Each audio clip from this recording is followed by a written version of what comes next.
আসসালামু আলাইকুম প্রবাস ভবনে আপনাদের সবাইকে স্বাগত জানাচ্ছি। আমি জুথি মারিন। আশা করছি যে যেখানে আছেন সবাই ভালো আছেন, সুস্থ আছেন। 1 ঘন্টা সময় ছিল, তার মধ্যে রান্না করেছি, একে একে আপনাদের সাথে শেয়ার করছি। এখানে হচ্ছে করলা ভাজি, অঙ্কিতার পাপার অনেক পছন্দ। এটা গরম ভাত দিয়ে তো অনেক ইয়াম্মি হবে। করলা ভাজি খুব সুন্দর হয়েছে, দেখে বোঝা যাচ্ছে।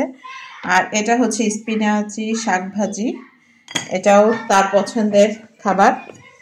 এটা হচ্ছে বেলে মাছ দিয়ে কাঁচা টমেটো এবং ধনেপাতা।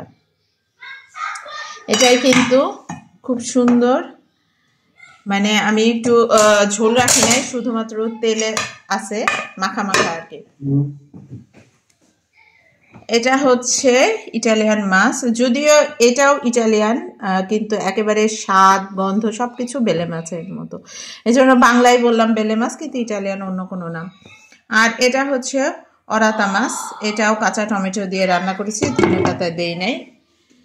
আর এটা হচ্ছে মুরগির মাংস আমার মেয়েদের জন্য।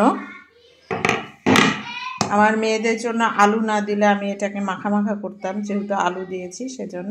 কালারটা বুঝতে পারছি না ওরকম কেন আসছে না, কিন্তু দেখে মনে হচ্ছে অনেক সুন্দর হয়েছে। এই তো আজকে রাতের খাবার, আমাদের সাথে ভাত। তো আজ এখানেই শেষ করছি। সবাই ভালো থাকবেন, সুস্থ থাকবেন, আমাদের জন্য দোয়া করবেন। আল্লাহ হাফেজ।